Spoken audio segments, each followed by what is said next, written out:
নতুন বছর নতুন আশা। এই নতুন বছরেতে কোন কোন বিষয়তে বিশেষ কিছু সফলতা পাওয়া সম্ভব এবং মকর রাশির জাতক জাতিকাদের মনেতেও প্রশ্ন জাগছে যে আমাদের 2025 সালেতে কি বিশেষ সফলতা পাওয়া সম্ভব হবে।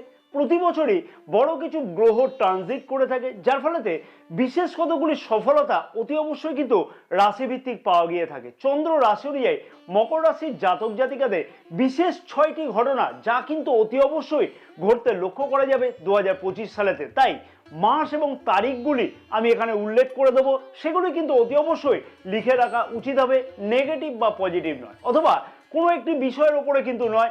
এই ঘটনাগুলি অতি অবশ্যই লক্ষ্য করা যেতে পারে স্বাস্থ্য, শিক্ষা, প্রেম সম্পর্ক, ভাগ্য, কেরিয়ার, যে কোনো বিষয়তে কিন্তু এই বিষয়গুলো হতে পারে।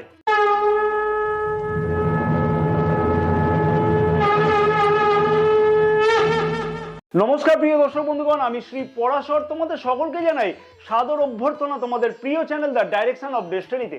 আশা করছি প্রিয় দর্শক বন্ধুগণ সকলেই তোমরা বেশ ভালোই আছো। যে সকল প্রিয় দর্শক বন্ধুগণ অলরেডি চ্যানেলটিকে সাবস্ক্রাইব করে রেখেছে তাদেরকে আমি জানাই আন্তরিকভাবে ধন্যবাদ, এবং যে সকল প্রিয় দর্শক বন্ধুগণ এখনো পর্যন্ত চ্যানেলটিকে সাবস্ক্রাইব করে উঠতে পারেনি সেই সকল প্রিয় দর্শক বন্ধুগণের কাছে আমার আবেদন থাকলো অতি অবশ্যই চ্যানেলটিকে সাবস্ক্রাইব করে রাখবার জন্য, পাশে থাকা বেল আইকনটিকে প্রেস করে অল নোটিফিকেশনে সিলেক্ট করে রাখবার জন্য, এবং ফেসবুক পেজেতে এই বিশেষ ভিডিওটি যে সকল প্রিয় দর্শক বন্ধুগণ দেখছে সেই সকল প্রিয় দর্শক বন্ধুগণের উদ্দেশ্যে আমার আবেদন থাকলো অতি অবশ্যই পেজটিকে ফলো করে রাখবার জন্য, ভিডিওটি লাইক ও শেয়ার করবার জন্য, আমাদের ইউটিউব চ্যানেলটিকেও অতি অবশ্যই সাবস্ক্রাইব করে রাখবার জন্য, এবং যে সকল প্রিয় দর্শক বন্ধুগণ নিজেদের হরোস্কোপ বিচার করাতে চাইছে, জ্যোতিষ বা তন্ত্র সম্পর্কে কোনো ধরনের পরামর্শ গ্রহণ করতে চাইছে সেই সকল প্রিয় দর্শক বন্ধুগণের কাছে আমার আবেদন থাকলো স্ক্রিনে যে নাম্বার দেওয়া আছে সেই নাম্বারেতে হোয়াটসঅ্যাপের মারফতে তোমরা অ্যাপয়েন্টমেন্ট বুকিং করাতে পারো। প্রথম এবং গুরুত্বপূর্ণ ভবিষ্যৎবাণী হচ্ছে, প্রথমেই সব থেকে বড় সুখবর হলো মকর রাশির জাতক জাতিকাদের দীর্ঘ 7.5 বছরের প্রতীক্ষা শেষ হতে চলেছে 29শে মার্চ 2025 থেকে। হ্যাঁ প্রিয় দর্শক বন্ধুগণ বা মকর রাশির জাতক জাতিকাগণ, অর্থাৎ শনির 7.5 শেষ হচ্ছে মকর রাশির জাতক জাতিকাদের এই সময় থেকেই। যে সকল জাতক জাতিকাদের পরিবারেতে বিভিন্ন প্রকারে অশান্তির মুখোমুখি হতে হচ্ছিল দীর্ঘ 2.5 বছর ধরে, সেই সকল জাতক জাতিকাদের সেই পারিবারিক অশান্তি অতি অবশ্যই দূরীভূত হতে লক্ষ্য করা সম্ভব হবে 29শে মার্চ 2025-এর পর থেকে। যেহেতু শনির 7.5 চলছিল মকর রাশির জাতক জাতিকাদের, তাই শনি গ্রহ যদি জন্মকুণ্ডলিতে ঠিক না থাকে তাহলে বিশেষ কিছু অসুবিধার সম্মুখীন হতে হচ্ছিল মকর রাশির জাতক জাতিকাদের, যেমন অযথা দুশ্চিন্তা বৃদ্ধি হওয়া, কোনো কর্মক্ষেত্রের দিক থেকে সফলতা ঠিকভাবে না পাওয়া, সেই সকল সমস্যার থেকে অতি অবশ্যই মুক্তি পেতে লক্ষ্য করা সম্ভব 29শে মার্চের পর থেকে। দীর্ঘ 2.5 বছর ধরে যেহেতু রাশির দ্বিতীয় ভাবেতে শনি গ্রহ গোচর অবস্থান করছিল, এবং 29শে মার্চ থেকে যেহেতু গোচর অবস্থান পরিবর্তন করবে শনি গ্রহ, সেহেতু যে সকল জাতক জাতিকাদের দাঁতের কোনো সমস্যা চলছিল, মুখের কোনো সমস্যা চলতে লক্ষ্য করা যাচ্ছিল, তার থেকে কিন্তু ধীরে ধীরে মুক্তি পেতে অতি অবশ্যই লক্ষ্য করা সম্ভব হতে চলেছে। এবং দ্বিতীয়ভাবে যেহেতু শনি গ্রহ গোচর অবস্থান করছিল তার ফলেতে কথাবার্তাতেও কিন্তু বিশেষ কিছু অসুবিধা লক্ষ্য করতে পারছিল মকর রাশির জাতক জাতিকারা, বিশেষ করে যাদের জন্মকুণ্ডলিতে শনি গ্রহের অবস্থান ঠিক নাই তাদের ক্ষেত্রেতে কিন্তু কথাবার্তার মধ্যেতে অনেকটাই কিন্তু মিষ্টতা আসতে লক্ষ্য করা যাবে অতি অবশ্যই 29শে মার্চের পর থেকে। দ্বিতীয় এবং গুরুত্বপূর্ণ ভবিষ্যৎবাণী হচ্ছে এবার আসি শিক্ষার্থীদের বিষয়তে, কারণ তারাই হচ্ছে আমাদের দেশের উজ্জ্বল ভবিষ্যৎ। রাশির পঞ্চম ভাবের অধিপতি শুক্র গ্রহের গোচর অবস্থান 28শে জানুয়ারি থেকে কিন্তু দুর্দান্ত বলা চলে, কারণ কি 28শে জানুয়ারি থেকে 31শে মে পর্যন্ত মীন রাশিতে কিন্তু শুক্র গ্রহ উচ্চস্থ গোচর অবস্থান করবে। তাই শিক্ষার্থীদের কাছে কিন্তু যথেষ্টই তাৎপর্যপূর্ণ হতে চলেছে এই সময় পর্যন্ত। এবং 14ই মে পর্যন্ত দেবগুরু বৃহস্পতি জ্ঞানের কারক গ্রহ গোচর অবস্থান করবে রাশির পঞ্চম ভাবেতেই, এবং রাশির প্রথম ভাবেও কিন্তু দেবগুরু বৃহস্পতির গোচর দৃষ্টিও থাকবে।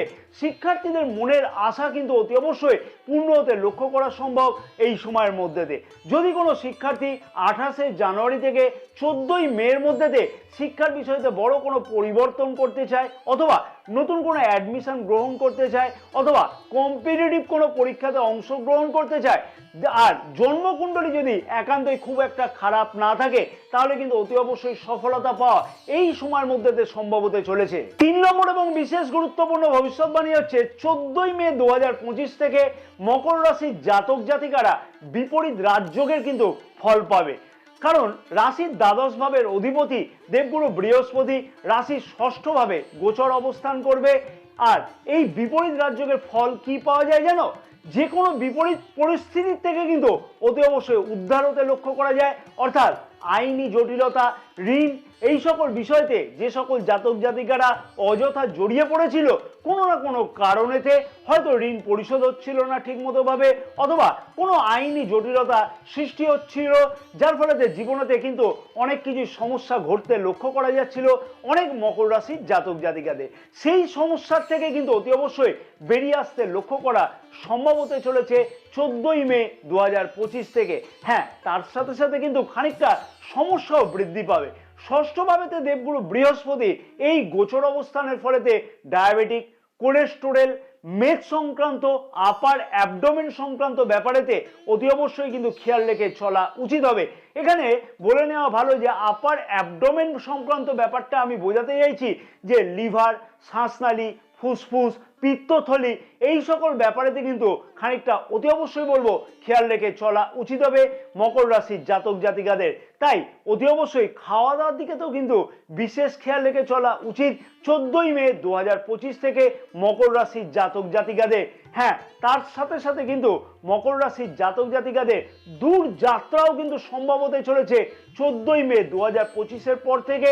কারণ রাশির দ্বাদশ ভাবেতে দেবগুরু বৃহস্পতির কিন্তু গোচর দৃষ্টি থাকবে এই সময় থেকেই। 4 নম্বর এবং বিশেষ গুরুত্বপূর্ণ ভবিষ্যৎবাণী হচ্ছে রাহু গ্রহ 18ই মে 2025 থেকে রাশির দ্বিতীয় ভাবেতে গোচর অবস্থান করবে। রাহু গ্রহ তৃতীয় ভাবেতে গোচর অবস্থানকালীন অনেক কিছুই কিন্তু সুখ এবং সুবিধা মকর রাশির জাতক জাতিকারা পেয়েছে।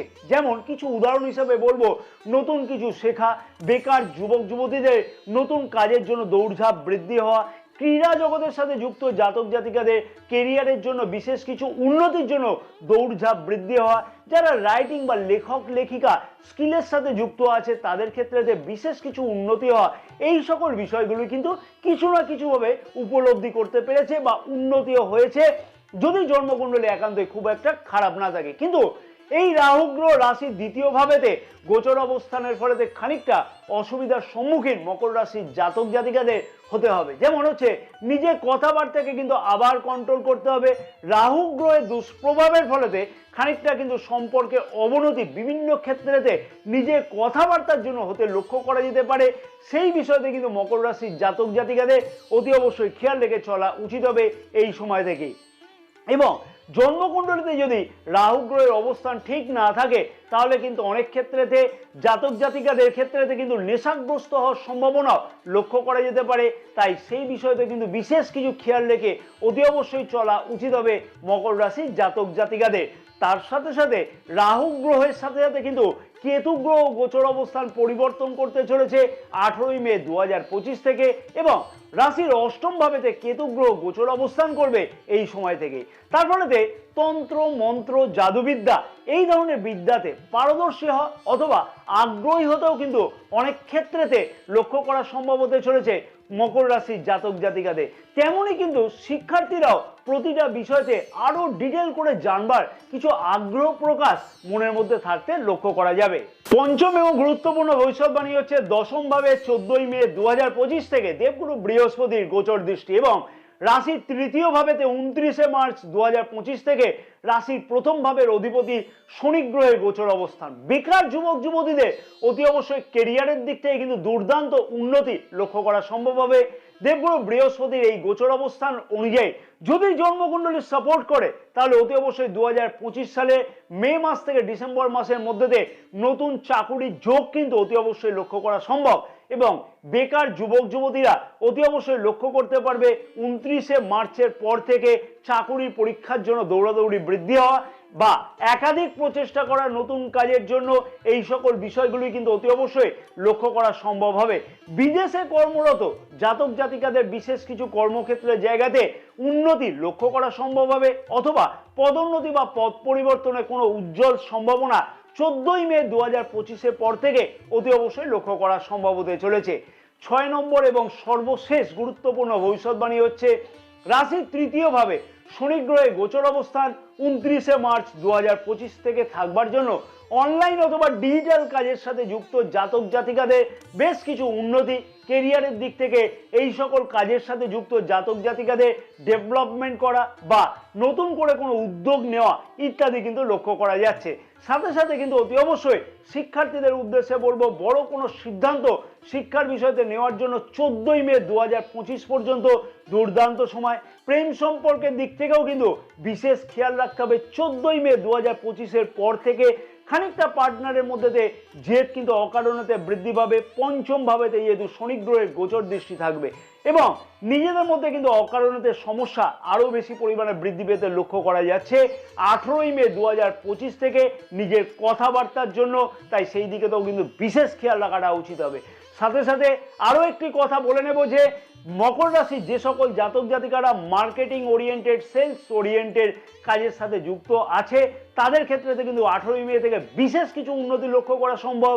নিচের কথাবার্তা মার প্যাচেতে টার্গেট ফুলফিল হওয়া বা বড় কোনো ডিল ফাইনাল হতেও কিন্তু লক্ষ্য করা সম্ভব হতে চলেছে অতি অবশ্যই।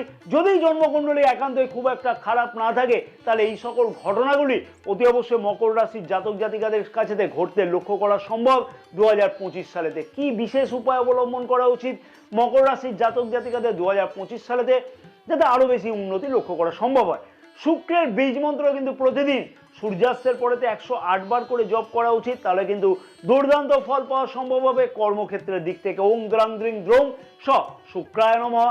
প্রতিদিন গণেশজিকে পূজা করা উচিত, সাথে সাথে প্রতি বুধবার দিনকে লাড্ডু দিয়ে ভোগ দাও গণেশজিকে। পরপর 7টি শনিবার যার দরকার আছে এইরকম কোনো ব্যক্তিজনকে কালো কাপড়ের কোনো বস্ত্র অতি অবশ্যই দান করো, তাতে কিন্তু অতি অবশ্যই বেশ কিছু শুভ ফল লক্ষ্য করা সম্ভব হবে। জয় মা তারা, সকলে ভালো থাকো।